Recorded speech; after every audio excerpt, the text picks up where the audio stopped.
Redacción de tesis y trabajos escolares. Estilo escolar, un caso práctico. La matrícula era como una partida de ajedrez. Los estudiantes precavidos realizaban sus movimientos temprano. Estaban a la cabeza de largas colas, pero no precisamente para conseguir los cursos mejores, sino para evitar quedarse empantanados en uno en el que corría a cargo del profesor Horst von Schliermann. Las probabilidades de verse forzado a entrar en la clase de las 3 en punto eran muy escasas, pero no por eso menos aterradoras para arrostrar el riesgo. Según decían los estudiantes, el profesor Schliermann tenía un trato especial con la administración. Podía escoger 20 alumnos nuevos para su clase, pero tenía que aceptar otros 10 de la matrícula general. Este procedimiento desusado era un pacto. Se produjo de la siguiente manera. El profesor Schliermann solo había enseñado antes cursos graduados, pero hacía 10 años decidió que le gustaría enseñar una sección de inglés 105 para alumnos nuevos. En consecuencia, se puso a proclamar con acento alemán, no explicable del todo porque ya era un norteamericano de tercera generación, al decano del departamento, que se haría cargo de 20 alumnos nuevos para convertirlos en estudiantes de categoría. El decano se enfrentó a un dilema. Por una parte, el digno pero sensible Schliermann podría tomar como una repulsa descortés su negativa. Y pensaba además, si presenta su dimisión, tendré que responder ante el presidente. De otras universidades buscaban con gran interés a Schliermann. Era la antorcha brillante de la universidad. Pero, por otra parte, una respuesta positiva representaría un golpe al espíritu y a la moral de los miembros del departamento de inglés, que no tenían más remedio que hacerse cargo de su consabido grupo de 30 por clase. De aquí surgió el pacto. Desde el primer día de clase, vi lo acertadamente que había elegido Schliermann. Los 20 eran genios. Más tarde, me enteré que todos ellos habían obtenido la calificación de A en la secundaria y de que todos se acercaban a un promedio de 800 puntos. Yo había obtenido en el examen verbal unos miserables 540, aunque me sentía orgulloso de mis 720 en matemáticas. Pero el caso era que se trataba de un curso de inglés, en el que el talento verbal desempeñaba el principal papel. Al principio creí que se trataba de un rumor nada más, pero después de la primera prueba averigüé que era cierto. Los 10 desventurados comparamos nuestras notas y vimos que estábamos entre los 30 y tantos y 40 y tantos, pero nadie ponía en tela de juicio la honorabilidad del profesor Schliermann. Nuestros trabajos estaban llenos de anotaciones, símbolos y comentarios optimistas. Sin embargo, en lo que no estábamos de acuerdo era en su criterio para calificar. Sus patrones no eran para pobres mortales como nosotros. 6 pasaron inmediatamente a otras secciones. Los otros 3 después del segundo examen oral. Todo el mundo sabía que era posible ser trasladado. Los demás profesores aguantaron y cargaron con el peso adicional que se les vino encima. Pero de esta manera se mantenía el buen espíritu, porque, administrativamente por lo menos, todas las secciones comenzaron con sus 30. Quizás se debiese al instinto ratonil innato en mí, o al ojo fulgurante de Schliermann. Pero yo seguí como el invitado de bodas de Coleridge. El día siguiente, al último para cambiar clases, me senté en el asiento de siempre. Los otros 20 alumnos, que generalmente charlaban por los codos hasta que el profesor Schliermann entraba por la puerta, estaban sumidos en un extraño silencio. Es que, verán ustedes, durante 10 años jamás había permanecido en la clase de Schliermann ni uno que no fuera elegido. Esto lo sabían todos. A nuestros oídos llegaron los pasos rápidos y firmes de Schliermann, que se iban acercando a la puerta abierta. Su ritmo era más veloz que otras veces.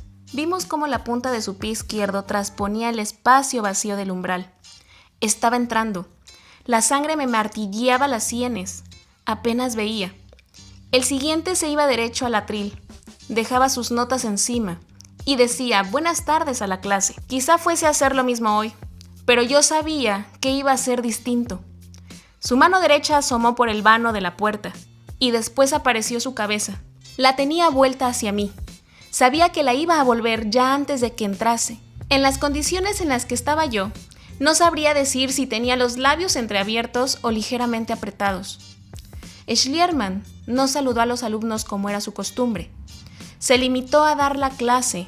solo que más gravemente que otros días. Yo no era capaz de concentrar la atención en lo que decía. Nadie era capaz. Parecía como si yo hubiese contaminado la atmósfera. Quisiera haberme conducido menos descaradamente. Pero el lunes la clase recobró su ritmo y ambiente normal.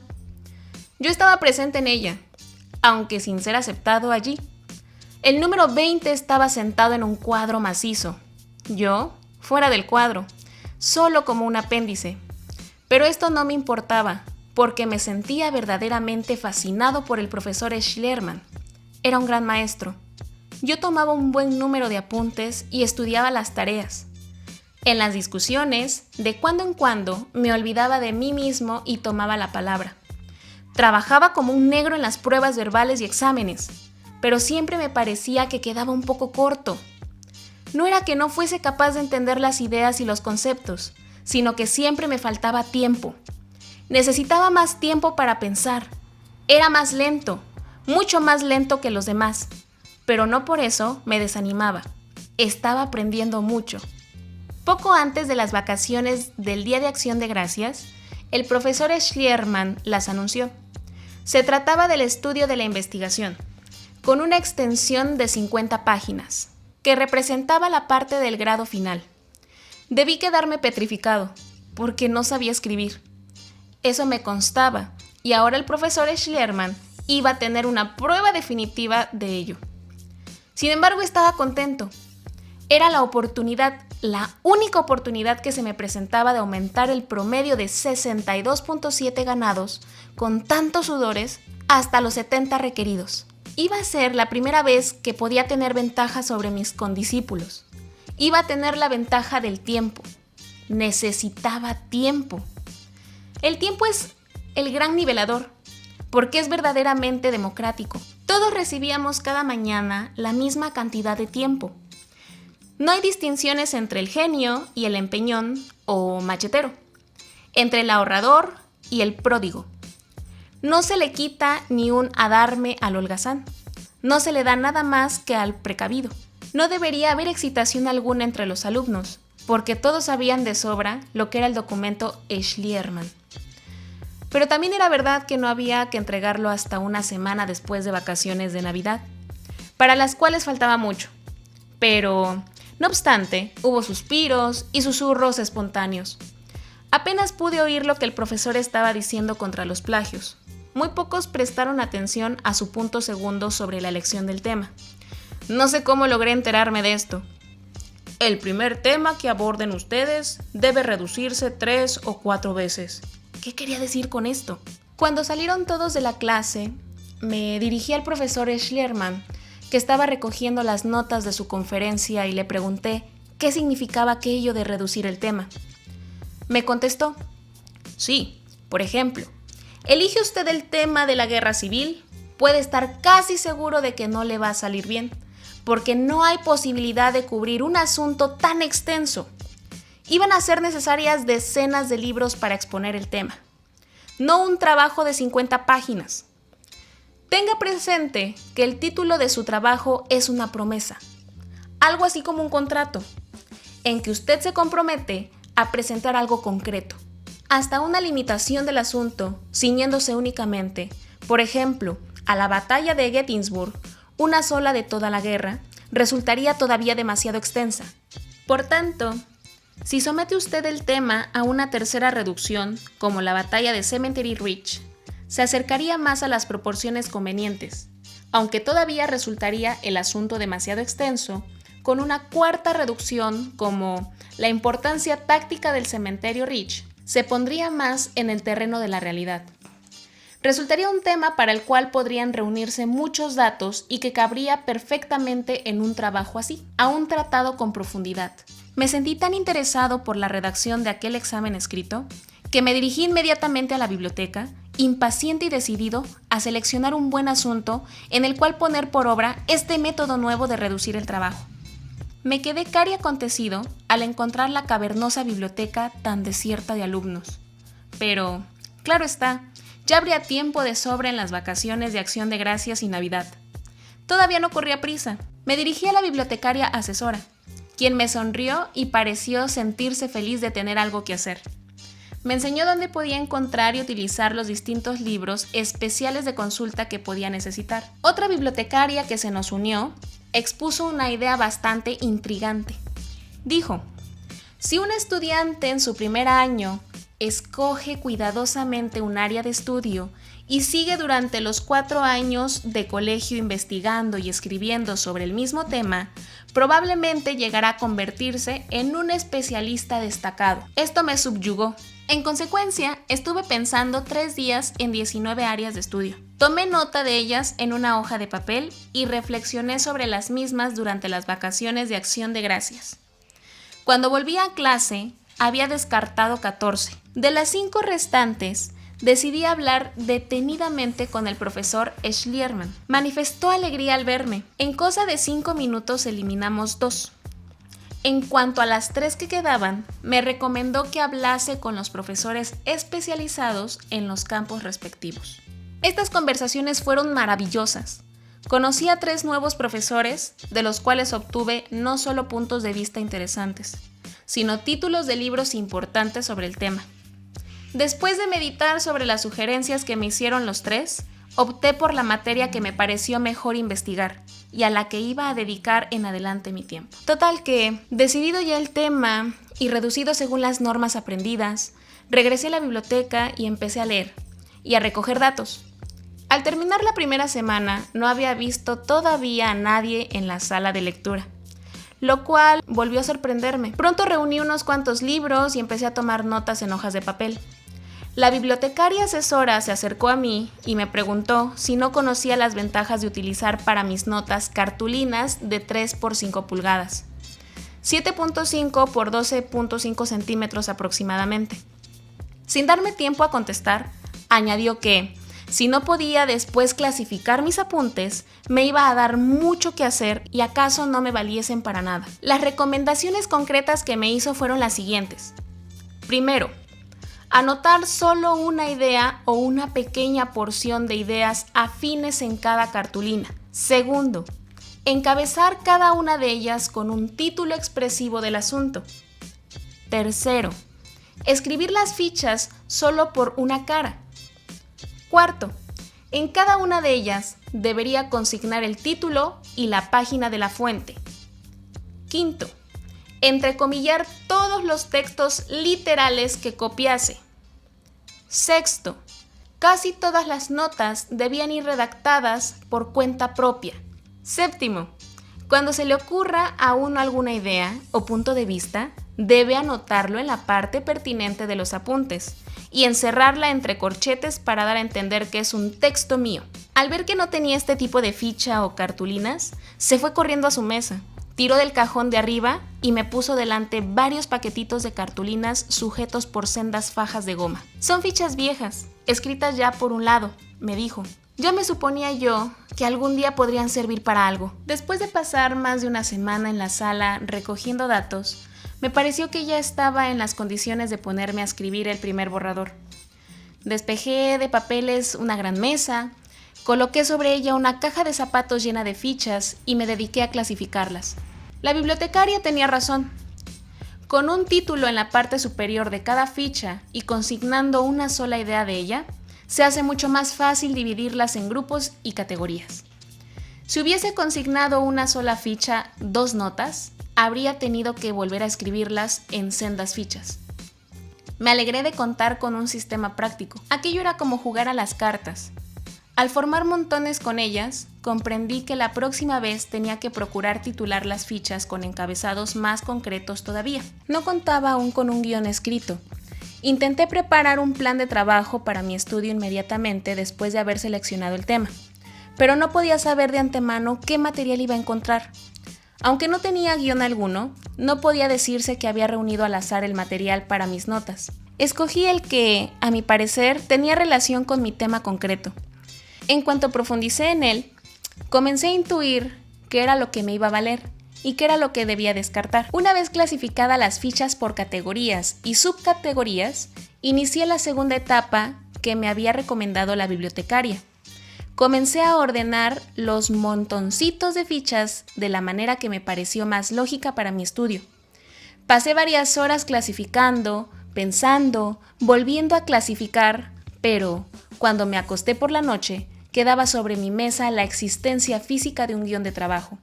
Indudablemente en bruto y grosso modo, pero mejor de lo que podría haber hecho con pluma y papel desde el principio. Con las diversas clasificaciones ante mí, empecé a escribir un guión detallado de trabajo para ver con mayor precisión qué era lo que podía hacer. Al barajar temas, subtemas y materiales de estudio, principié y advertí lagunas y puntos débiles en mis datos. El guión minucioso que había preparado me reveló claramente la parte en que no había equilibrio ni proporción en mi trabajo. Durante los días siguientes, mi tarea fue más limitada, porque ya sabía que faltaban en mi escrito unos cuantos aspectos concretos, en los cuales debía concentrarme. Me vino muy bien además que en cada cartulina contase la referencia a la fuente, lo cual me permitía consultar de nuevo el libro en su página exacta. Al cabo de unos días de pasar mis horas libres en la biblioteca, estaba en condiciones de añadir nuevas cartulinas a mi fichero. Comprendí que cuanto más completo fuese, mejor me iba a salir el primer borrador de mi trabajo. Es mucho más fácil reorganizar montones de fichas que párrafos ya escritos. Satisfecho con mi guión, comencé a escribir el primer original. Me quedé verdaderamente sorprendido al ver lo fácil que resulta redactar un texto extenso cuando el material estaba ya en orden. De hecho, aquello me produjo auténtica satisfacción. Ahora comprendía mejor lo que quería expresar Schleiderman, cuando decía: si no reúne usted el material suficiente de primera clase, se va a ver en problemas para escribir un trabajo largo. Tardé 4 días en terminar el documento, escribiendo solo en mis tiempos libres. Cada día me concentraba en redactar una de las 4 partes principales del trabajo. Cuando lo terminé, procedí inmediatamente a su lectura y me pareció bien. Tan bien que comprendí que iba a poder divertirme durante el periodo de las vacaciones de Navidad. Compensación maravillosa. El lunes anterior a nuestra partida para dichas vacaciones, el profesor Schleiderman cumplió con su deber de maestro al advertir a sus alumnos que debían trabajar asiduamente en su tarea, porque tenían que entregarla el 10 de enero, 5 días después de nuestro regreso. Los estudiantes tamborileaban nerviosamente con los dedos en los pupitres, y se oyó 1 o 2 risitas inquietas, pero nadie dijo palabra. Yo estaba pensando que no había visto en la biblioteca ni a uno de los 20 elegidos. Pero quién sabe, ya habían pasado por allí quizá otras veces. También se me ocurrió que a ellos les encantaba discutir y redactar trabajos creativos. Era posible que un documento de investigación, el cual exigía un trabajo asiduo y pesado, resultase demasiado vulgar para sus mentes creadoras. Bueno, al ocurrírseme tales ideas, me sentí un poco avergonzado. Aunque no pasase el curso del profesor Schleiderman, la satisfacción que me produjo el haber terminado completamente la tarea me proporcionó el clima interior que necesitaba para pasar unas navidades felices. Disfruté de un magnífico descanso.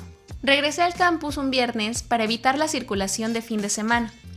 Aquella noche, ufano de mí mismo, cogí mi estudio ya terminado y empecé a leerlo para saborear al máximo la satisfacción de mi tarea cumplida. Cuando terminé la página 3, se había desvanecido mi sonrisa. Y al llegar a la página 14, me sentí invadido por el pánico. El trabajo que tan lógicamente expuesto me pareció en cuanto lo terminé, ahora se me antojaba desarticulado, lleno de repeticiones, desorganizado, y algunos párrafos carecían casi totalmente de sentido.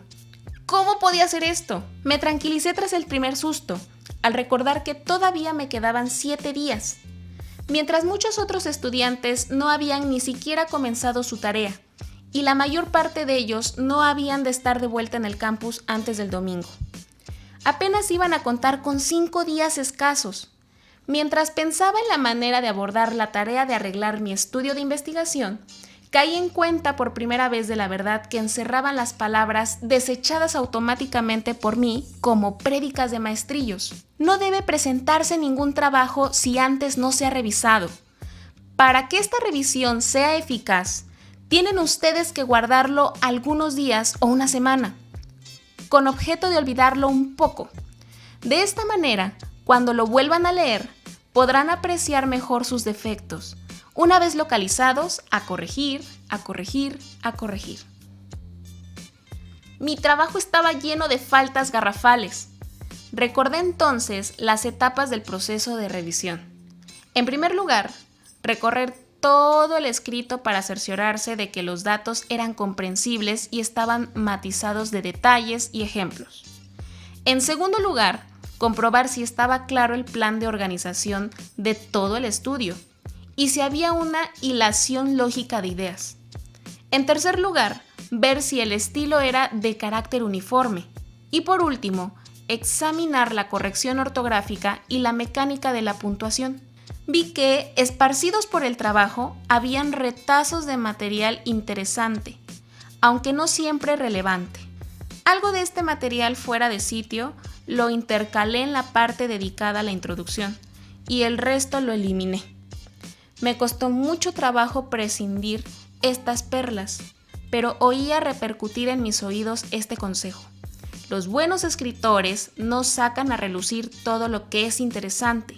Recuerden que el iceberg tiene 7/8 partes de su mole sumergidas y solo 1/8 parte flota en la superficie. Esta parte sumergida, la cultura y conocimientos del individuo, da su fuerza y poder al iceberg. Después de desbrozar los materiales superfluos, me concentré en el plan de estudio y vi que también era un tanto oscuro. Partes del principio general que deberían formularse al comienzo estaban en el cuerpo del trabajo. Por eso no tuve más remedio que afinar la parte inicial declarando cuál era el tema general y luego lo subdividí en los 5 puntos principales que me proponía demostrar. Cuando terminé esta tarea, comprendí verdaderamente por primera vez qué era lo que estaba intentando hacer. Me quedé de una pieza cuando vi que no estaba claro ni siquiera mi propia idea de lo que me proponía llevar a cabo. Cuando me metí en la cama la noche del domingo, ya tenía elaborado un planteamiento claro de lo que iba a demostrar y dejar sentado. El lunes se deslizó demasiado rápidamente. Se había terminado las vacaciones. Entre los estudiantes había un rebullicio de actividad, porque estaban tratando de imprimir un ritmo más rápido a su estudio. Había que entregar los trabajos, se nos echaban encima los exámenes finales y la mayor parte de los planes para completar la tarea durante las vacaciones se había venido abajo. Schliermann recordó a los alumnos que la fecha tope era el viernes. Esta vez no hubo un solo rumor, sino un silencio sepulcral. Yo también contribuí a ese silencio. No solo tenía que escribir un examen de fin de curso, sino realizar un trabajo que me mereciese un 85 si quería alcanzar un promedio de 70. Quizás me había fiado demasiado del tiempo que se me concedía y de la técnica, pero todavía tenía posibilidades. Estaba seguro de que la mayor parte de los 20 elegidos no había comenzado siquiera.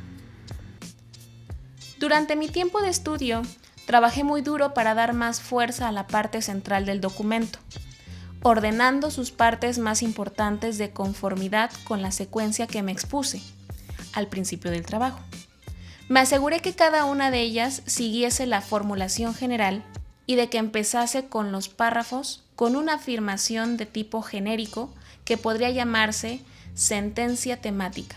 Después fui agrupando los materiales de prueba en torno a cada uno de los contextos principales. Me extrañó mucho que algunas de estas pruebas quedasen todavía demasiado diseminadas, aún después de haber organizado un plan de exposición al agrupar las fichas de 3 por 5 pulgadas. Al colocar los datos respectivos en los debidos bloques o secciones de distribución, logré evitar las repeticiones. Volví a redactar cada parte principal, sobre todo los pasajes donde encontré cierta vaguedad. Como tenía más material del que había empleado en la redacción del trabajo, volví a rebuscar en mis fichas cuando hacía falta alguna prueba más para una idea determinada. El martes me dediqué a elaborar un resumen que no tuviese muchas repeticiones, sintetizando la tesis y sus aspectos principales de tal manera que quedase acreditado mi dominio del material. No tardó en llegar la noche del miércoles, todavía no había terminado la revisión, y después tenía que mecanografiar más de 50 páginas. Y conste que yo no era un mecanógrafo rápido, pero aquella noche acabé con la redacción. Después de la clase de las 9, tenía todo el jueves por delante para dar los últimos toques a mi trabajo. Primero, Leí en voz alta el texto de la cruz a la fecha para estudiar su estilo. Leyendo en voz alta, pude localizar mejor algunas palabras vagas y redundantes, así como frases defectuosas. Cada vez que daba un tropezón en mi lectura, vi que se debía a alguna equivocación en la expresión por no seguir la pauta sintáctica que prometía el comienzo del párrafo. Corregí todas las sentencias en las que se cometía este error, de forma que pudiera leerse natural y fluidamente. Como era lógico, gasté mucho tiempo en consultar el diccionario para buscar palabras que expresasen más exactamente mis ideas. Además, me ocupé de las transiciones internas del texto, con objeto de dar una mayor coherencia a sentencias y párrafos. La rectificación detallada del escrito me llevó más tiempo del que había supuesto, por lo cual tuve que estar dándole a la máquina hasta bien entrada la noche. Y se acabó. Había llegado el día D. En la clase de aquel día cayó sobre el profesor una catarata de disculpas. Los estudiantes que tanto habían presumido de sabiondos desbordaban su pánico en un frenesí de excusas. La biblioteca estaba tan llena de gente que no había una sola mesa donde escribir. Otros 2 alumnos estaban trabajando sobre el mismo tema que yo, por lo cual no pude consultar los libros que me hacían falta. Alguien arrancó del libro que me interesaba el artículo referente a mi estudio. He aquí un ejemplo de lo que son capaces de hacer los estudiantes, por otra parte buenos, cuando se ven en apuros. Voy a necesitar más tiempo, porque todas las mecanógrafas de la ciudad están ocupadas y no van a poder dedicarse a lo mío hasta después de este fin de semana. Schliermann estaba sereno, pero extraordinariamente serio. Paseaba su mirada por toda el aula sin contestar lo más mínimo a aquel torrente de disculpas. Al cabo de unos momentos, levantó la mano para pedir silencio y procedió a dar su clase como si nada hubiera ocurrido. Aquella hora fue de un silencio profundo. Siempre estaba bien el profesor Schliermann, pero aquel día estuvo magnífico. Habló enérgica y severamente. La mayor parte de los alumnos miraban sombríamente hacia adelante apretando los dientes. Solo unos cuantos tuvieron la presencia de ánimo suficiente para tomar apuntes. Por algún motivo que no podía definir, las palabras del profesor parecían dirigidas a mí. Quería hacer de nosotros no solo maestros, sino hombres maduros. La mitad de los estudiantes aproximadamente entregó sus trabajos aquel día, espoleados por el anuncio que hizo Schliermann. Se deducirán 5 puntos por día a todos los trabajos que se presenten tardíamente. El resto de la clase entregó los suyos el lunes siguiente. Me sentí feliz de que el mío llegase a tiempo. Como solo quedaba semana y media de clase, el profesor apretaba y condensaba más las conferencias. Por entonces yo ya me había reconciliado conmigo mismo. Aunque todavía aspiraba a aprobar el curso, ya eso no me interesaba tanto. Era sencillamente feliz por haber tenido la oportunidad de aprender en la clase del profesor Schliermann. El lunes siguiente, último día de la clase, penetró el profesor en el aula con nuestros trabajos de investigación. Antes de devolvérselos, dijo, quiero hacer unos comentarios generales y concretos a la vez sobre ellos. Ha habido unos cuantos trabajos excelentes, otros muy malos, y la mayor parte de ellos son mediocres.